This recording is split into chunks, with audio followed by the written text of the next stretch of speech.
اور اگر تمہارا پروردگار چاہتا تو جتنے لوگ زمین میں ہیں سب کے سب ایمان لے آتے. تو کیا تم لوگوں پر زبردستی کرنا چاہتے ہو کہ وہ مومن ہو جائیں؟ حالانکہ کسی شخص کو قدرت نہیں ہے کہ اللہ کے حکم کے بغیر ایمان لائے. اور جو لوگ بے عقل ہیں ان پر وہ کفر و ذلت کی نجاست ڈالتا ہے. ان کفار سے کہو کہ دیکھو تو آسمانوں اور زمین میں کیا کیا کچھ ہے، اور جو لوگ ایمان نہیں رکھتے نشانیاں اور ڈرانے والے ان کے کچھ کام نہیں آتے. سو جیسے برے دن ان سے پہلے لوگوں پر گزر چکے ہیں اسی طرح کے دنوں کے یہ منتظر ہیں. کہہ دو کہ تم بھی انتظار کرو، میں بھی تمہارے ساتھ انتظار کرتا ہوں. پھر ہم اپنے پیغمبروں کو اور مومنوں کو نجات دیتے رہے ہیں، اسی طرح ہمارا ذمہ ہے کہ مسلمانوں کو بھی نجات دیں.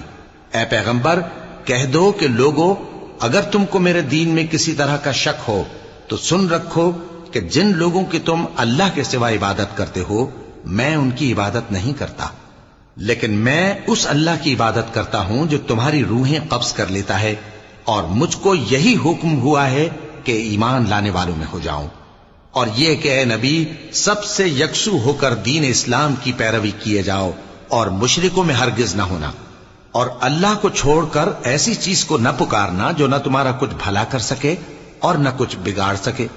اب اگر ایسا کرو گے تو ظالموں میں ہو جاؤ گے. اور اگر اللہ تم کو کوئی تکلیف پہنچائے تو اس کے سوا اس کا کوئی دور کرنے والا نہیں، اور اگر تم سے بھلائی کرنی چاہے تو اس کے فضل کو کوئی روکنے والا نہیں.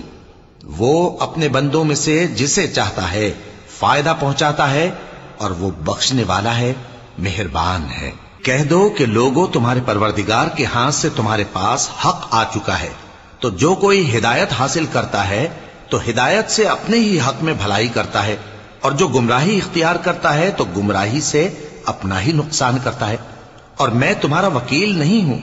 اور اے پیغمبر تم کو جو حکم بھیجا جاتا ہے اس کی پیروی کیے جاؤ اور تکلیفوں پر صبر کرو یہاں تک کہ اللہ فیصلہ کر دے، اور وہ سب سے بہتر فیصلہ کرنے والا ہے.